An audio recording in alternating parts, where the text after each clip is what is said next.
მოგესალმებით, ეთერშია მოამბე 10 საათზე ახლავებს მარიამ ვაშაძე გაგაცნობთ. ცესკო ხმების დათვას განაგრძობს 3.702 უბნიდან ამ დროისთვის 3.699 უბნის შედეგებია დათვლილი. აღნიშნული მონაცემების მიხედვით ბარიერი სამა პოლიტიკურმა ძალამ გადალახა. პროპორციულ არჩევნებში ხმები ასე გადანაწილდა. ქართული ოცნება დემოკრატიული საქართველო 48.6%, ერთიანი ნაციონალური მოძრაობა 27.14%, დავით თარხან-მოურავი, ირმა ინაშვილი, პატრიოტთა ალიანსი, გაერთიანებული ოპოზიცია 5%, ირაკლი ალასანია, თავისუფალი დემოკრატები 4.61%, ნინო ბურჯანაძე, დემოკრატიული მოძრაობა 3.54%, შალვა ნათელაშვილი, საქართველოს ლეიბორისტული პარტია 3.13%, უსუფაშვილი, რესპუბლიკელები 1.55%. აჭარის უმაღლესი საბჭო წინასწარის შედეგებით მრავალპარტიული იქნება. შედეგების თანახმად 5%-იანი ბარიერი სულ 4 პარტიამ გადალახა. მონაცემებიდან ირკვევა, რომ ქართულმა ოცნებამ 44.9% მოიპოვა, ნაციონალურმა მოძრაობამ 29.6%, ნინო ბურჯანაძე დემოკრატიულმა მოძრაობამ 6.1%, ხოლო პატრიოტთა ალიანსი გაერთიანებულმა ოპოზიციამ 5.7%.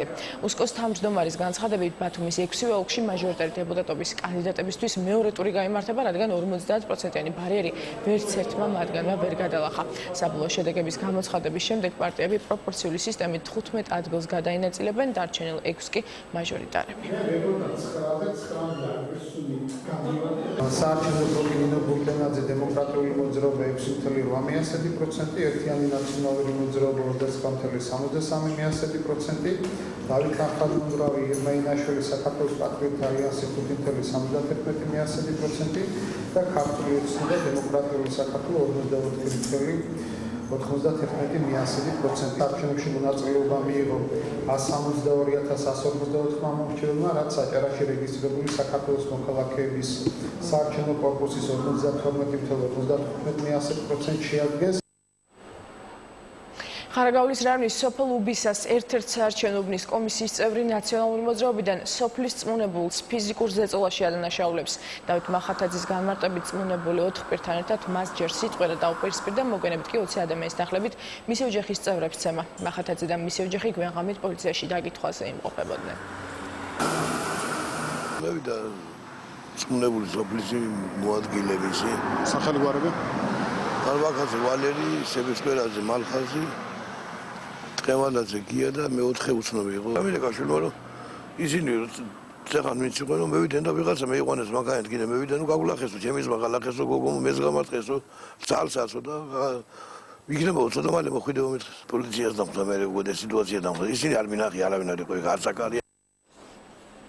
ერთიანი ნაციონალურ მოძრაობაში არჩევნების ლეგიტიმაციას ეჭქვეშ აყენებენ. პარტიის ინფორმაციით საპარლამენტო არჩევნები გაყალბდა. ერთიანი ნაციონალური მოძრაობის ლიდერებმა პარტიის სამოქმედო გეგმაზე ცენტრალურ ოფისში თითქმის 3 საათის განმავლობაში იმჩნევს, თუმცა როგორ იქნება მათი შემდგომი ნაბიჯები, ეს ჯერ უცნობია. პარტიის აღმასრულებელი მდივნის სერგო რატიანის განცხადებით, ცენტრალურმა საარჩევნო კომისიამ არარეალური პროცენტები გამოაქვეყნა.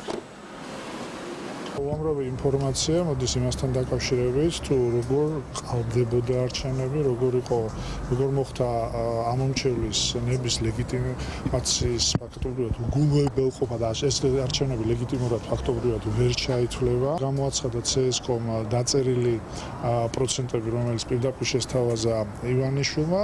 ამასთან დაკავშირებით ჩვენ პარტიაში მიდის ახლა მსჯელობა სერიოზული, თუ როგორი იქნება პარტიის შემდეგი ნაბიჯები. საპარლამენტო არჩევნების ლეგიტიმაციას ეჭქვეშ არ აყენებენ არასამთავრობო ორგანიზაციები. სამართლიან არჩევნებში აცხადებენ, რომ კენჭისყრის დღე ძირითადად მშვიდ ვითარებაში მიმდინარეობდა და დაფიქსირებული დარღვევები არჩევნების შედეგებზე გავლენას ვერ მოახდენს. არასამთავრობო ორგანიზაციამ ზუგდიდის 2 და მარნეულის ნომერ 52 საარჩევნო უბნებზე დაფიქსირებული დარღვევები მნიშვნელოვნად მიიჩნია, რის საფუძველზეც მათი შედეგების ბათილაცნობა მოითხოვა. ორგანიზაციაში ასევე პროცედურულ დარღვევებზე საუბრობენ, რომლებიც მათმა დამკვირვებლებმა კენჭისყრის დღეს დააფიქსირეს.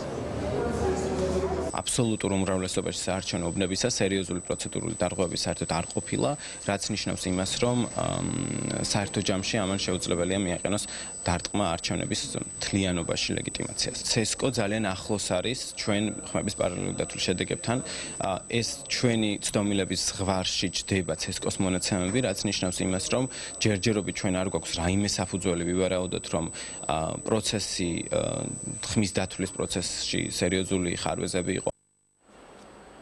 ევთა სადამკვირვებლო მისია ჩატარებულ არჩევნებს დადებით შეფასებას აძლევს. მისი სპიკერის თომას რიმერის თქმით, კენჭისყრის პროცესმა უმეტესწილად მშვიდ ვითარებაში ჩაიარა. მისივე განცხადებით, მიუხედავად არჩევნების დროს მომხდარი მცირედი დარღვევებისა, მთლიანობაში ინციდენტებს საერთო ფონზე ნეგატიური გავლენა არ მოუხდენია.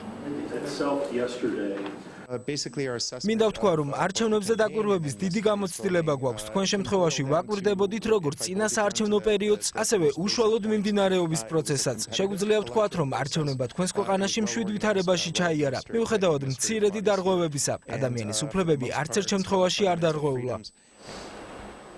საგარეო საქმეთა მინისტრის საერთაშორისო სადამკვირვებლო მისიის წარმომადგენლებს შეხვდა შეხვედრაზე მხარეება წინა საარჩევნო გარემოსა და არჩევნების პროცესზე ისაუბრეს. საერთაშორისო ორგანიზაციების წარმომადგენლებმა მიხეილ ჯანელიძესთან აღნიშნეს, რომ არჩევნები მშვიდ და კონკურენტულ გარემოში ჩატარდა და დაცული იყო საქართველოს მოქალაქეების ფუნდამენტური უფლებები. ჯანელიძემ მადლობა გადაუხადა საერთაშორისო თანამეგობრობის წარმომადგენლებს საქართველოს მიმართ გამოხატული ინტერესისა და საარჩევნო პროცესების აქტიური მონიტორინგისთვის.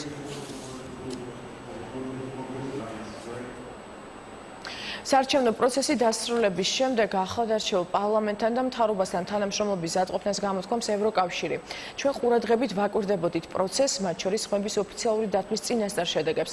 არჩევნების მეორე ტურისთვის და მანამდეც ყველა პარტიამ და კანდიდატმა თავი უნდა შეიკავოს კონფრონტაციისა და ძალადობისგან პატივისცენ დემოკრატიულ პრინციპებს და ქართველი ხალხის ნებას. მნიშვნელოვანია, რომ ახალ პარლამენტში არჩეულმა ყველა წარმომადგენელმა იმუშაოს ერთად საქართველოს ინტერესების გათვალისწინებით, ნათქვამია ფედერიკა მოგერინისა და იოჰანეს ჰანის განცხადებაში. პარლამენტი 2017 წლის სახელმწიფო ბიუჯეტის კანონპროექტის საკომიტეტო განხილვებს იწყებს. დოკუმენტზე დღეს საფინანსო საბიუჯეტო კომიტეტში იმსჯელებენ. მომავალი წლის ქვეყნის მთავარი საფინანსო დოკუმენტი ეკონომიკური ზრდის 4%-იანი მაჩვენებლის მიხედვით შემუშავდა. კანონპროექტის მიხედვით ბიუჯეტის შემოსვლობების ნაწილი 410 მილიონი ლარით გაიზრდება. დოკუმენტი ასევე ინფრასტრუქტურის განათლების და ჯანდაცვის სამინისტროებისათვის დაფინანსების გაზრდას ითვალისწინებს. შემოსვლობების და არის 410 მილიონია და აქედან 60 მილიონი შემოსავლებშია, არის პრივატიზაცია და 115 მილიონი და არის ახალი ვალდებულების აღება 65 მილიონი. მუშავდება ეგრეთ წოდებული ესურნი მოდელი მოგების გადასახადთან დაკავშირებით და აქ არის კლება არის თორსტები 460 მილიონამდეა. ანუ ესე იგი მოგების გადასახადში და სხვადასხვა შემოსავლებში 10 მილიონი კლება. ქარიშხალ მეთიუს შედეგად შეერთებულ შტატებში დაღუპულთა რიცხვი 16-მდე გაიზარდა. სტიქიამ ჩრდილოეთ კაროლინას დასახლებაში წყალდიდობა გამოიწვია. დატბორილია სამხრეთ კაროლინაში მდებარე ისტორიული ქალაქი ჩარლსტონიც. მილიონზე მეტი მოქალაქე ელექტროენერგიის გარეშეა დარჩენილი. ბარაკ ობამას მოწოდების შემდეგ უსაფრთხოების მიზნით აღმოსავლეთ სანაპიროებიდან 3 მილიონამდე ადამიანის ევაკუაცია მოხდა. მეხუთე კატეგორიის სიმძლავრის ქარიშხლის სიჩქარე საათში 230 კილომეტრს აღემატებოდა. ამჟამად ქარის სიჩქარე შემცირებულია.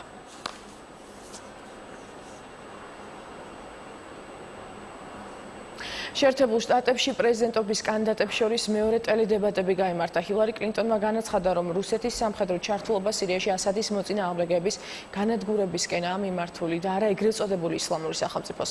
რაზეც დონალდ ტრამპმა განაცხადა, რომ მას არ უყვარს ბაშარ ასადი, თუმცა მიიჩნია, რომ პრეზიდენტი ისლამური სახელმწიფოს წინააღმდეგ იბრძვის. კლინტონმა ეგრეთ წოდებული ისლამური სახელმწიფოს წინააღმდეგ ბრძოლაში ქურთების შტატების საუკეთესო პარტნიორებად მოიხსენია, როგორც სირიაში, ისე ერაყში. დებატებისას 2005 წლის ფარული ჩანაწერების საკითხიც წამოიჭრა, რომელშიც დონალდ ტრამპი მონაწილეობს და ქალებთან ურთიერთობის შესახებ საუბრობს. დებატებზე მხარეებმა ასევე ისაუბრეს ჯანდაცვის პროგრამა ობამა ქიერსა და ეგ სახელმწიფო მდივნის ელექტრონულ პოსტასთან დაკავშირებულ სკანდალზე.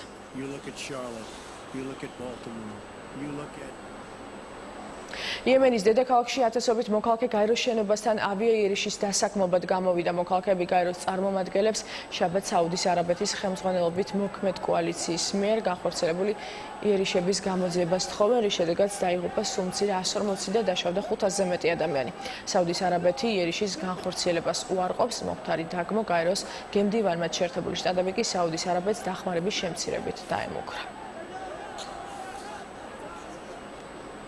სპეცოპერაცია გერმანიაში სამართალდამცველებმა ქალაქ ქემნიჩში კიდევ ერთი მამაკაცი დააკავეს, რომელიც შესაძლოა ძებნილი 22 წლის სირიელ ჯაბარ ალ-ბაქართან იყოს კავშირში. შეგახსენებთ, რომ კვირას პოლიციამ დაზვერვის ეროვნული უშიშროების სამსახურის მონაცემებზე დაყრდნობით 3 ადამიანი დააკავა. ეჭვმიტანილები ტერაქტის გახორციელებას გეგმავდნენ.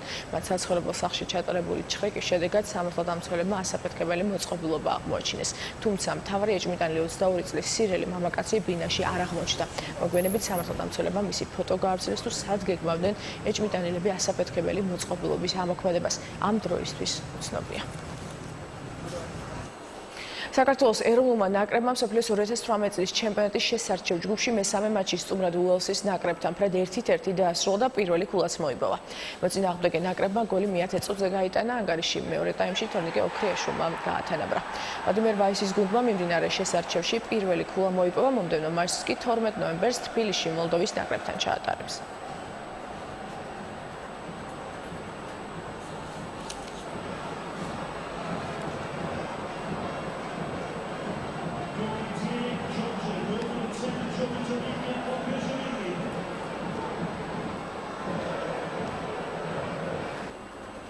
მომბე ამ დროისთვის დასრულებულია, მე 12 საათს დაგიბრუნდებით დროებით.